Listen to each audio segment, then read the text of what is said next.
Today, we are reviewing the Seattle Seahawks full draft class and some UDFAs. I am joined today by Brian, the Hawk blogger. Brian, say hello to the people, and let's get right into this. Hey, how's everyone doing? It's great. So, where can people find you, by the way? Obviously, this is going to be more aimed for Seattle fans. They'll probably know you more than me at this point, but I know you're around. Yeah, I mean, anywhere that you get your content, you look for Hawk Blogger, Instagram, YouTube, Twitter, TikTok, all the places you can find me there. You're one man machine, dude. That's incredible to be able to balance all of those. And so let's start off by talking about the best. We're not saving it for last. We're starting out with the first round. Gray Zabel. A lot of people felt like this was going to be the very common move, and it was a great fit. I know my buddy Broshmo, he was a huge fan of this. And actually, when we did our mock draft in Mobile, he actually selected Gray Zabel to the Seattle Seahawks. So gotta give a shout out to my boy right there. What were your thoughts overall on the pick? I thought it was an amazing fit, especially for Kubiak, the mobility, the tenacity.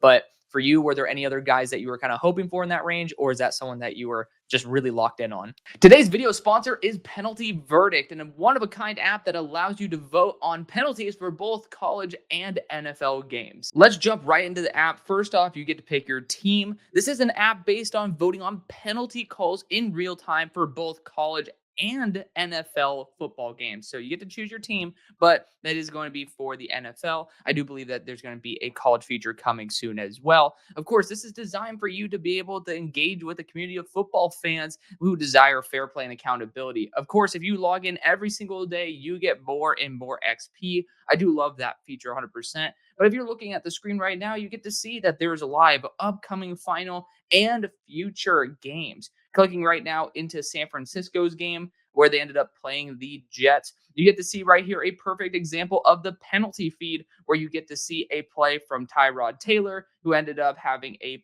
penalty. And it describes the play well, it describes the penalty, and then you get to vote on a good or bad call. So what this does is unlock the next dimension of sport by engaging with real-time polling of referees, players, and teams. You get to view data-driven insights that lead to informed discussions about the games.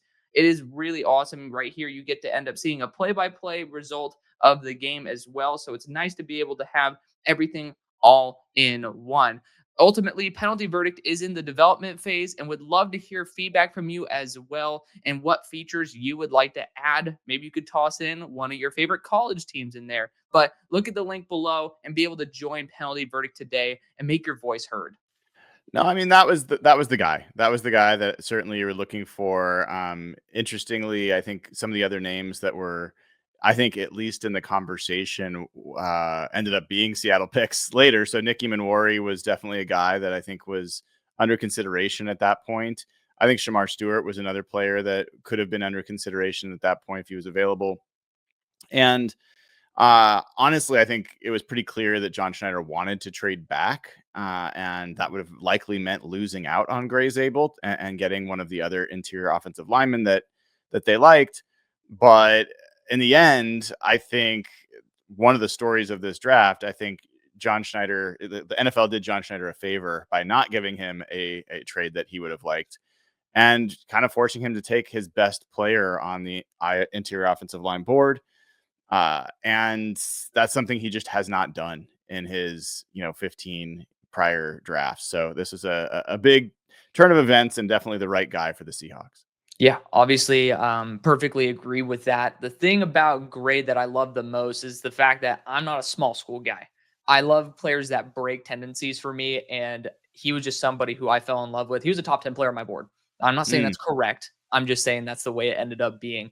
And it's just someone who I really loved the moment I saw him in person, and it just ended up continuing to do so. So, big fan of that. It is really cool to think about the fact that Schneider ended up breaking tendency and going after interior offensive line. I know that for the entire season, we were like begging for the Seahawks to go after offensive line. And obviously, we'll talk about it as we like wrap up our thoughts later on. But I do want you to like kind of talk to me a little bit about your thoughts on the tackle situation, because it does look like it's a little bit in flux in terms of the health questions that Abe Lucas. I'm curious if you have any thoughts in terms of that. If you want to talk about it now, you can. If you want to later, while we talk about Bryce Cable doing such, we can do it then too. Yeah, I think the tackle situation is a little bit overblown and maybe a little bit misunderstood. Abe Lucas, had a knee injury, one knee injury. He went through surgery, went through rehab, came back last year, finished the last part of the season, played in every game after he came back. And, when we talked to him at the end of the season, he acknowledged that he was still kind of on a flat tire. It wasn't 100%, but he's had the entire offseason to really work out, not just rehabbing like he was in prior years. And I think Abe Lucas has the potential to be one of the better right tackles in football. And there's nothing really keeping him from being able to do that. And then Charles Cross, this is a guy who has been pretty darn durable. And I think the match between his, athleticism and movement skills and this zone blocking scheme, I think is ideal. So I think both the tackles are in a really good spot. And I was honestly a little bit confused by a lot of the mocks that I saw that were saying, oh, the Seahawks should take someone like Josh Simmons, who I see as much more of a pure tackle and not really a great guard convert, candidate. So yeah, I think interior offensive lines where they needed to go. And the question I think more was, would they also add a center? Would they add a second guard? And we kind of found out a little bit later what they did there. Sure. I mean, as somebody who I had a little bit more faith in the flexibility of Josh Simmons based on his athletic profile, I did think he was best suited for a tackle. I thought he was the best tackle in the class when healthy. I did love the idea, like, just so I can make my own little claim here, that I thought he could end up while retransitioning back to right tackle because he played it in 2022 if the vision were that you were uncomfortable with the future. Obviously, the medical situation probably better than most people as well, since you're in the building so often. So I trust that you understand the priority a lot better than even I do. So I appreciate that insight right there. I just really had some faith in Josh Simmons. But of course, you don't really want to have someone who has a knee injury kind of being what you would try to replace someone who just dealt with a knee injury. So I understand that as well.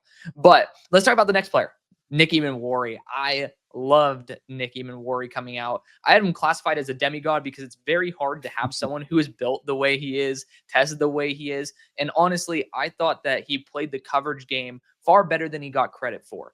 I still have some issues in the run, and I'm sure that you'll bring that up as well. But I thought if you could utilize this player to his maximum capabilities, which I think Mike Macdonald can do, and you honestly use him more as a free safety style than anything because of the issues versus the run, you're going to get someone who's a complete mismatch and someone who could pretty much lock down anybody. But your thoughts on Nick Emani?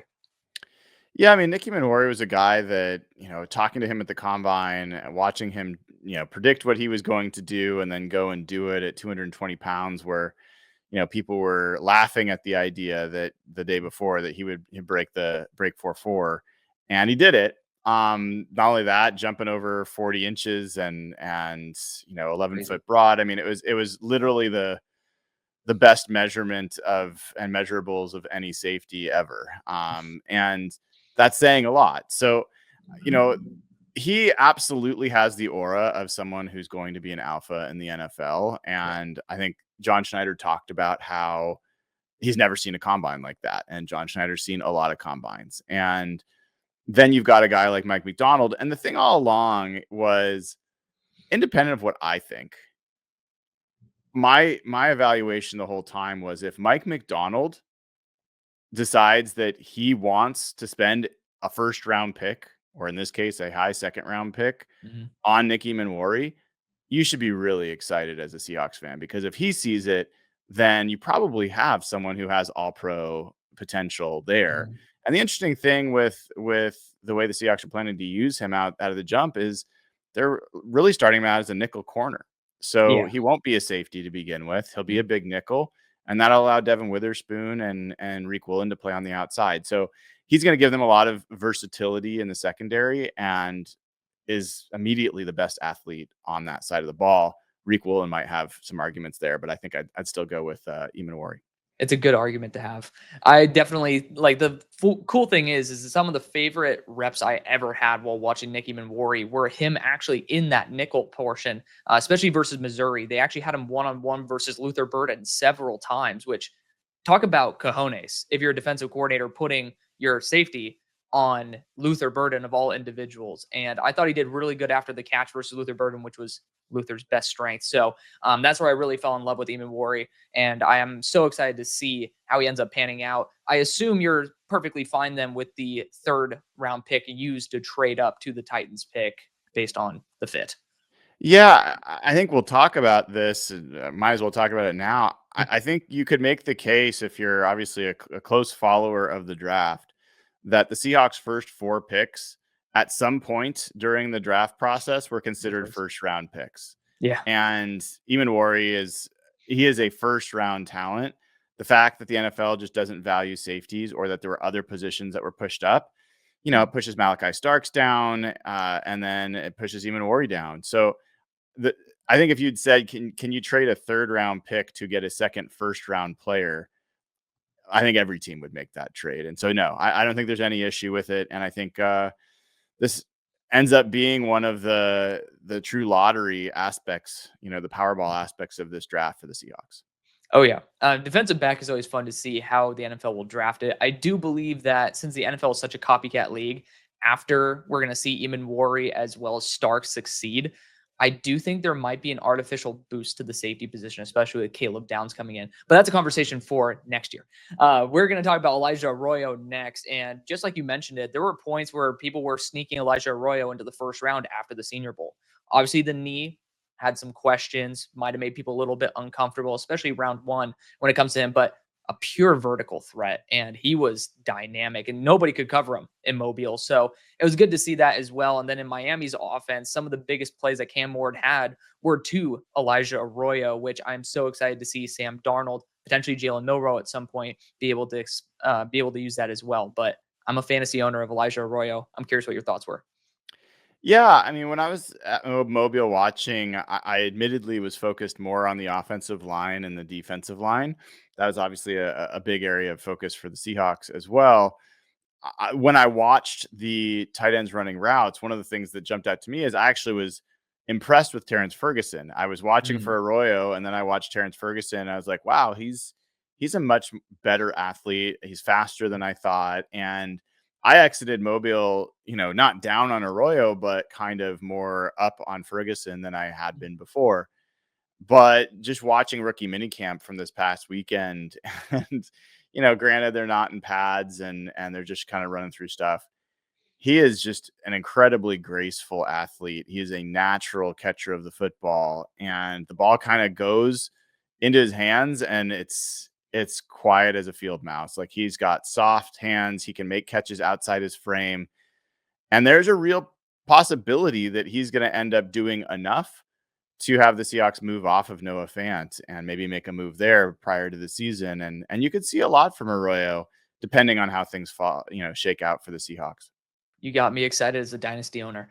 We'll talk next about Jaylen Milrod. Obviously, Sam Darnold's contract is structured in a unique way where there is a potential out even after 1 year without it being catastrophic.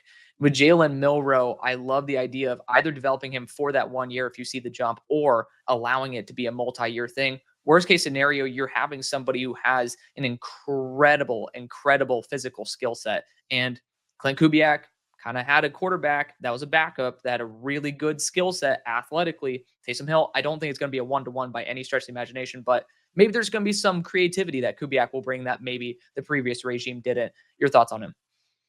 Yeah, this was the first pick where, I was pulling hard for Jared Wilson. I thought having another offensive lineman would have been a really good amount of depth. I think the Seahawks are much higher on Olu Oluwatimi and Jalen Sundell, who is Gray Zabel's teammate from North Dakota State, at the center position. And I think that's fine. I think Jared Wilson was an option for them. They did multiple visits with him. But I couldn't argue with the logic of taking the guy who has the potential to be the best quarterback in this entire class, if things work out.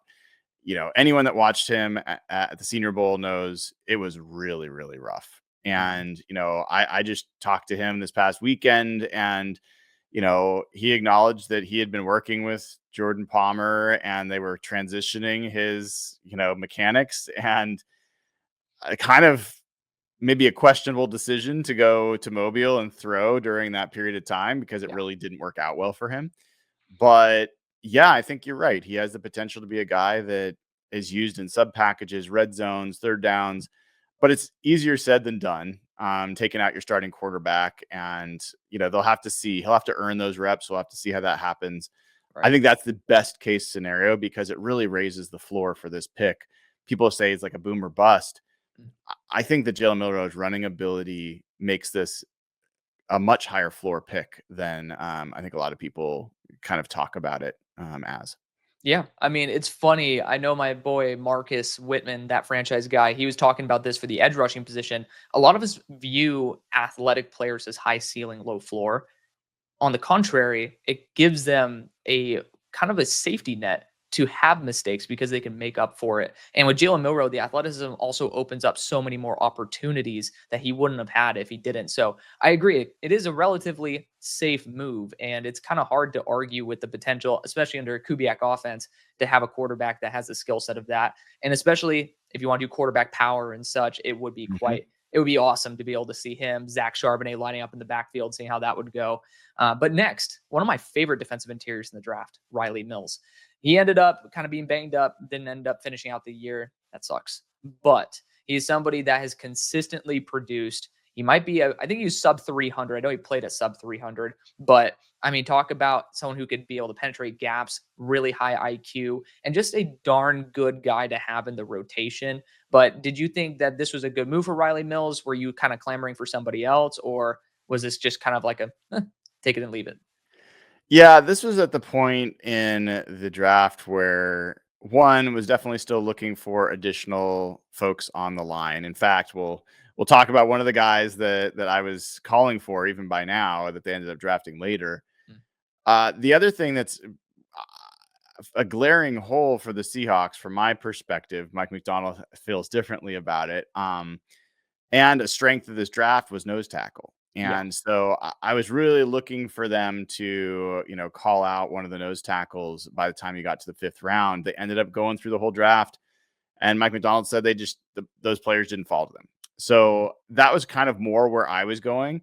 Riley Mills, you know, uh, he was not high on my board, partially because of the injury. But he's a guy that Adam Dirty on the Seahawks, the defense coordinator, loves. And it's hard when you talk to Riley Mills to not understand why he loved the guy.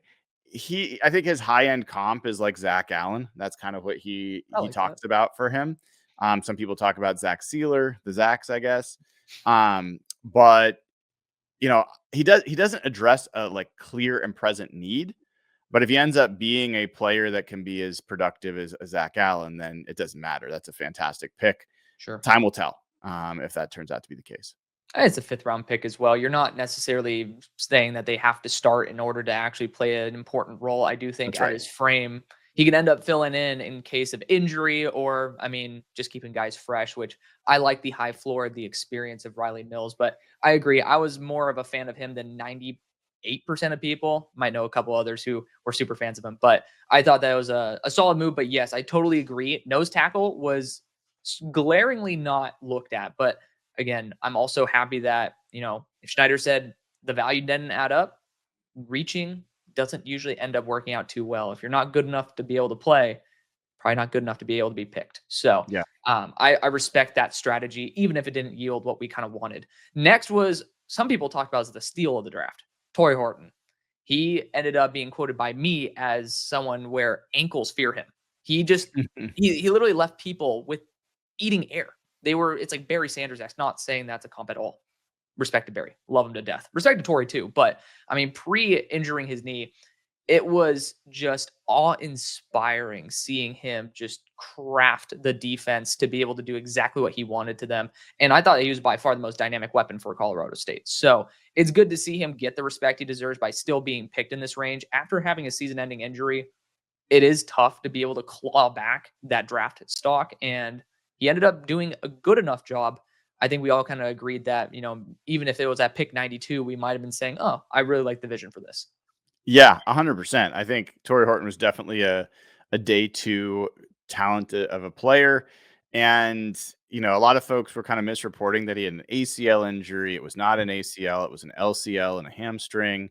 different recovery times, different prognosis for that. And the fact that he was running at the combine 2 weeks after he had just started running on flat ground, and then puts up a 4.41. And he told us that in training he ran a 4.35 for his combine practice. So this guy is going to be a punt returner right away. I think that's absolutely part of the plan, but I wouldn't be surprised at all if he's pushing for snaps on the Seahawks receiving crew, because he has a skill set that's really complementary. And the guy that it's not just because they share a similar name spelled differently, but same height, similar weight, same speed, same vert.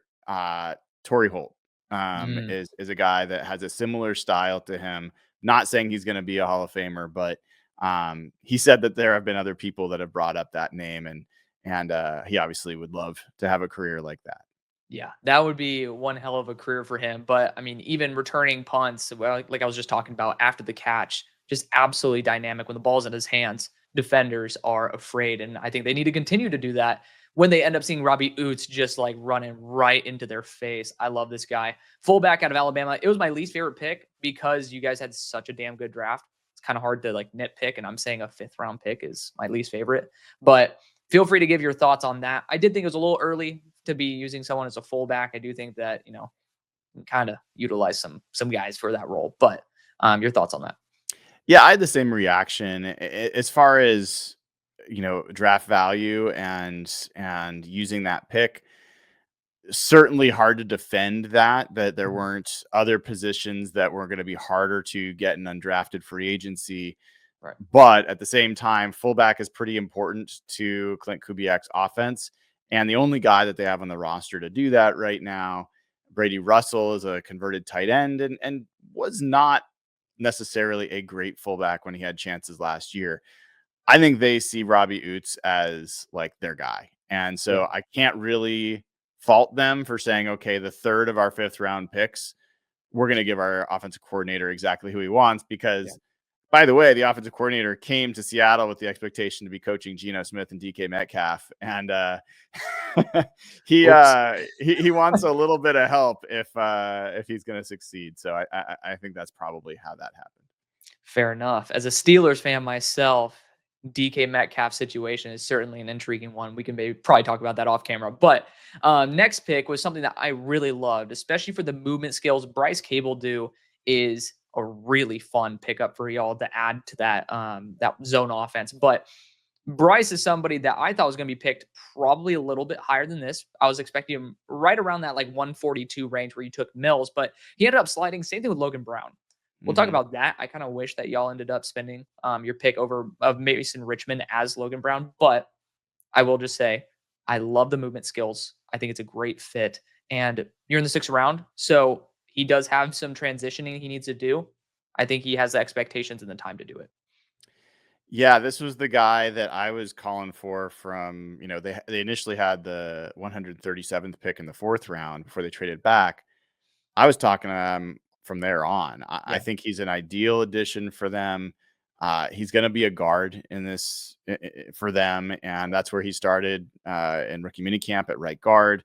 And I think this guy has a real shot to be a quality starting guard in the NFL, Mm. especially in this particular offense. So I thought this was a remarkably good value pick. I Yeah. think it may end up being as good of a pick as the Tory Horton pick when all is said and done. I mean, I Kansas just brings such a high floor of technician that you have, the skill set that you have, the technical background, I should say, is just incredible. They've done such a good job on training their offensive linemen for the NFL, and then you combine that with the athletic traits that he has in this system. I thought it was a home run move there. Next, we'll talk about Damen Martinez, which some people had as like their RB3 to RB5 range, which I wasn't there, but I sure as hell did not have him down at 223. He has incredible movement skills. He is a big back, cannot block, but I think that maybe Zach Charbonnet of all people could teach him a thing or two in that category. But I mean, I don't really think that we need to really say whether it was a good pick or not. Like, was this the pick that you were clamoring for though at that spot? It was not the pick I was necessarily clamoring for. I think I was still looking for the nose tackle. That's You know, fair. I think Jay Toya had been picked by this point, but Mm. but you know, this is the second of two pairs of teammates that John Schneider pulls with Jaylen Milrod and Robbie UTS, and then Elijah Royo and Damen Martinez. And Martinez was one of my favorite runners in this class. Yeah. I often had him mocked to the Seahawks in the later rounds, Mm. sometimes in the seventh, but that seemed pretty hopeful.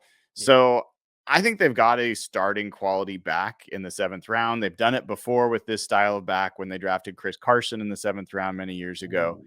And, you know, I think Damen Martinez has more shake to him. Everyone talks about him as just being a, Yeah. bulldozer, and he is that. But his short area quickness is really impressive, and his ability to get in and out of his cuts is, I think, better than people give him credit for. So great pick. Obviously there's reasons someone that talented lasts till he did. So you'll have to see him do it every day and earn a Mm. roster spot. Right. And next, we talk about Mason Richmond. This was a guy who I did not get the pleasure of studying. So feel free to let me know a little bit about this. But with some of the tackles on the board, I was a little bit confused about the prioritization of Mason over maybe some of the other guys. There's guys like Holland Pierce that ended up going UDFA. Maybe that was Mm-hmm. a decision on his part because I know certain agents are saying we'd rather choose an UDFA than go as a seventh round pick. But feel free to chime in there.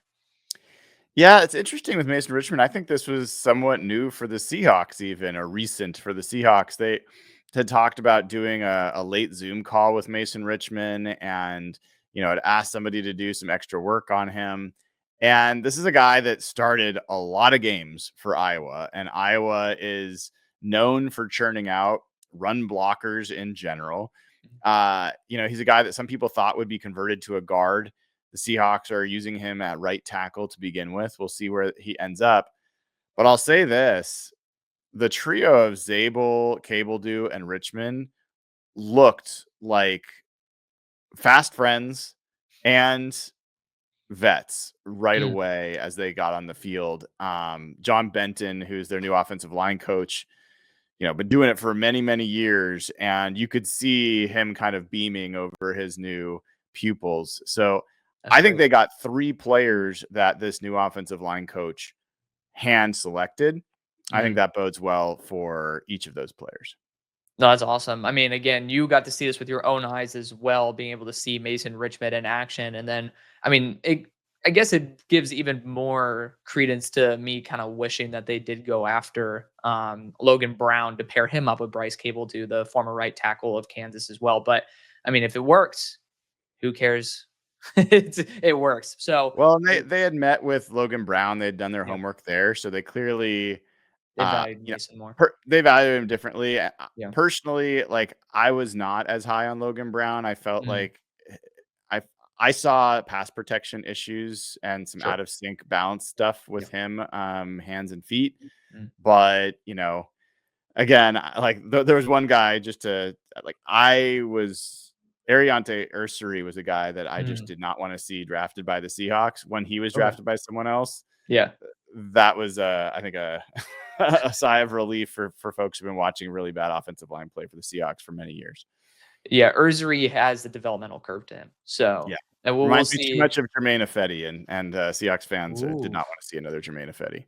Yeah, I mean, he definitely, I had a fringe starting grade on Ursary. I thought he needed either to kick into guard early before he was actually able to play tackle. And I thought if he actually ended up being drafted by the Seahawks, there might be a little bit too high of an expectation for him to play a position he's not ready to play. So I could Yeah. definitely see the logic there. I was bringing up Logan Brown in terms of this, like, sixth or seventh round territory. Of course, I also had some issues with hand placement. I knew some people had him as high as 40. Yeah. Not Yeah. gonna not gonna co-sign, but He's yeah, definitely an intriguing athlete and yes. a reason that the Seahawks were checking him out. So for For sure. sure. And then, last but not least, we got Ricky White, and I got the pleasure of seeing him in Dallas. Did you end up going to the Shrine Bowl? I did not. I went So to Senior Bowl and Combine. gotcha. So, Combine's on my wish list, but the Ricky White was super fun to watch. It was a little bit underwhelming in terms of, like, just the consistency. of wins, I felt like it was a little bit less than what I saw with him at UNLV.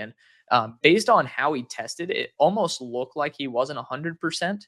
And so it's good to see the fact that I believe it was at his pro day, he ended up actually running better than what he did at the combine. He Mhm. looked a lot faster on tape than he was at the combine. So for me, I trust the tape far more than just, the underwear Olympics. And Ricky White, man, I mean, talk about special teamer as well. Doesn't he have multiple punt blocks on his career? Like, Four block four punts just this season. this season, right? Just this season. So, yeah, Incredible. he's a guy that they're gonna look at special teams, Yeah. typical what you're getting in day 3, right? Is they're looking at the special teams coach has a little bit more say in who they pick, and Ricky White's gonna start there. And yeah, he mentioned that he probably wishes he had hired a consultant or a coach for running the 40 before the combine. He hired one after, and Mm. you know, learning a few tips allowed him to actually showcase his true speed. And so I don't think the speed is really an issue. Yeah. I do question about like what his ceiling is as a receiver. I don't think at his 7th round pick you have to worry about like if it works out, great. Right. If it doesn't, I don't think that'll kill this draft. Right. Like for me, I was a fan of Ricky. I would have started being comfortable, especially factoring the offseason at like 175 where Robbie UTS was. Like that's where Mhm. I could start saying, okay, it checks out. Yep. Above that, especially if Tory Horton were on the board, I'd just be like, Yeah, exactly. like, no, but yeah, that would be the spot where I felt comfortable given the fact that I had a lot of faith in Ricky White. But yeah, given everything, 238 definitely checked out. And I actually had the pleasure of being able to train at a facility that trained guys for the combine probably like 8 years ago. And they were talking about how much form truly matters. So I can attest to the fact that Ricky White should have definitely talked with somebody who cared about the form because it's not just running in a straight line. It's 100% a form thing. But that wraps up the draft. Let's talk about a couple of the UDFAs before we end up wrapping this fully up because you guys got some really good ones. So like some really good ones. Starting out, we got Jared Ivey, and I would like to toss in Zy Alexander as well. If you want to talk about anybody else, feel free to throw them into the mix. I know that TJ Jackson was just released as well as Jackson Woodard. And it sucks because I actually like Jackson Woodard, but we can discuss that if we want. But Zy and Jared, who else ended up popping out to you? Yeah, I mean, of the guys that were UDFAs, I think there was a guy that was not a UDFA who I kind of had my eye on. He was a camp invite, Thor Mm. Griffith, the nose tackle. Oh yeah. But so far he has not been signed. Mm. Uh, I there's a couple guys that did kind of jump out. Bubba Thomas, another nose tackle, I thought had a nice uh, rookie mini camp. A left tackle, Amari Kite, Mm. who former Alabama player, certainly has the body for it, and I think he'll be given a chance. Tyrone Broden, the receiver, the 6'5" receiver, Mm. who had trouble catching the ball in college, did a nice job during rookie minicamp. A name that probably won't get most people excited, but I think has a real shot of sticking with the Seahawks is Nick Callerup. He Mm. is, a really big physical blocking tight end, really looks the part, and wouldn't surprise me if he gives Eric Saubert a run for his money for a roster spot. Mm. The free agent that they signed. So those are some of the guys. A couple others that I just call out. Isis Waxter, the cornerback, was a guy that Leslie Frazier was spending a lot of time kind of coaching one-on-one, and he's one to kind of keep an eye on as well. I didn't see as much from Zy Alexander, not because he wasn't doing anything, but I was really focused on, what was going on with the draft picks more than I Mm. was, the UDFAs. And Sure. so, those are the guys that jumped out for me. Awesome. Well, I appreciate the fact that you're giving on the boots on the ground insight there far more than just analyzing the pick. For me, I thought Zy Alexander was built to be a safety. Like I think there's too many deficiencies at corner. Jared Ivey, I call him the tight end merchant. That being said, I thought that him being a UDFA was a little bit ludicrous, but still, I mean, I thought that you guys did a fantastic job overall. It's very hard for me to give A's, but feel free to give your final thoughts and then again remind people where they can find you. Yeah, I think this has the chance to be one of the best drafts in franchise history for the Seahawks. Now, can say those things, a week after, a few days after, whenever it is, and it's sounds silly. But at the same time, I would not have said that about some of the previous drafts that they've had. The fact of the matter is, Jaylen Milrod is a massive power ball in this, and if he ends up working out as a franchise starting quarterback, there's a decent chance that could be the best pick in the entire draft. We'll see what Shedeur Sanders does a little bit later, but the Milrod pick could really hit. Yeah. I think that one of the other things that's really interesting about this draft, a few things. One of the most athletic drafts in history, by next gen stats. It has high ceiling because of that, but it also has really high floor. Like a lot of these guys, worst case scenarios are not that bad. They're all very good football players, and what they do, and their makeup, the intangibles, is off the charts. It's kind of a silly thing to talk about, but their charisma, the personalities that they're coming in with, is actually a pretty necessary boost to what has been somewhat of a bland Seahawks team and locker room for a little bit. And I think this is a chance to really start to infuse the culture that Mike Macdonald's trying to build in Seattle in his second season, pretty much up and down this draft class. They're starting with Bryce Cable, who's leads the pack. There's a lot to love about what they've done here. So I think they got value. Only thing that I would kind of criticize is, they're taking a couple flyers on, Riley Mills, Robbie UTS, maybe a little bit earlier than I would have liked. Maybe there's positional value questions. Yeah. Maybe you could poke at the fact that they got interior offensive line, safety, and tight end with their first 3 picks, not the highest value positions. But generally speaking, like I said, anytime you can walk away and say that your first 4 picks could have theoretically been first round picks at some point during the draft, I think you've done pretty well. Absolutely. Thank you so much for the time that you've given us and the crazy insight. I didn't even honestly expect to have this level. So I really do appreciate that. And thank all of y'all for being able to join us. Again, feel free to follow Brian over at the Hawk Blogger and literally everywhere. But thank you guys again for watching. We'll see you later.